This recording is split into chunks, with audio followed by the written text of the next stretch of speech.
Actually big boss ಒಂದು reality show ಹಿಂಗೆ ಮುಗಿದ ಮೇಲೆ ಅದ್ರೊಳಗೆ ಯಾರ್ಯಾರು ಪಾರ್ಟಿಸಿಪೇಟ್ ಆತ ಕಂಟೆಸ್ಟೆಂಟ್ ಯಾರು ಚಲೋ ಇದ್ರು ಯಾರು ಕೆಟ್ಟಿದ್ರು ಅನ್ನೋಕಿನ ಸಾಯಿ ಗೋಲ್ಡ್ ಪ್ಯಾಲೇಸ್ ಅವ್ರು ಓನ್ಲಿ ತಮಗೆ ಯಾರು ಬೇಕು ಅವ್ರಷ್ಟೇ ಕರೆಸಿ ಸನ್ಮಾನ ಮಾಡ್ಯಾರ. ಸೊ ಅದರ್ ಟೈಮಿಗೆ ನಮ್ಮ ಧ್ರುವನ್ ಸರ್ ವಿಡಿಯೋ ಮಾಡಿ ಹಾಕ್ಯಾರ. ಸ್ವಲ್ಪ ಜನ ಏನಂತಾರ ಅದನ್ನು ಉರ್ಕೊಂಡು ವಿಡಿಯೋ ಮಾಡಿ ಹಾಕ್ಯಾರ ಮತ್ತು ಎಲ್ಲೂ ಆಫರ್ ಇಲ್ಲ ಅದಕ್ಕೆ ಹಾಕ್ಯಾರ ಅಂತಾರೆ.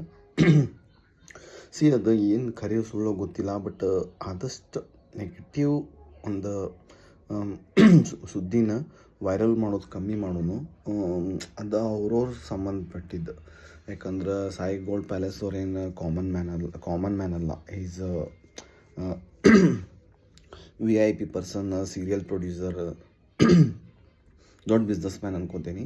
ಸೊ ಏನು ಅವ್ರಿಗೆ ಯಾರು ಇಷ್ಟ ಆಗ್ಯಾರ ಅವ್ರ ಮ್ಯಾನೇಜ್ಮೆಂಟ್ನಾಗ ಯಾರು ಬೇಕಾಗ್ಯಾರ ಅವರಷ್ಟೇ ಕರ್ಸಿರ್ತಾರೆ. ಹಂಗಂಥೇಳಿ ಸ್ವಲ್ಪ ಜನ ಧ್ರುವನ್ ಸರ್ಗೆ ಇನ್ಸಲ್ಟ್ ಮಾಡೋದಾತ, ಧ್ರುವನ್ ಸರ್ಗೆ ಟ್ರೋಲ್ ಮಾಡೋದಾತ ಮಾಡಬೇಡ್ರಿ. ಯಾರಿಗಾದ್ರೂ ಮನುಷ್ಯ ಮಾನವೀಯತೆ ಒಂದು ಮನಸ್ಸು ಅನ್ನೋದು ಇರ್ತೈತಿ.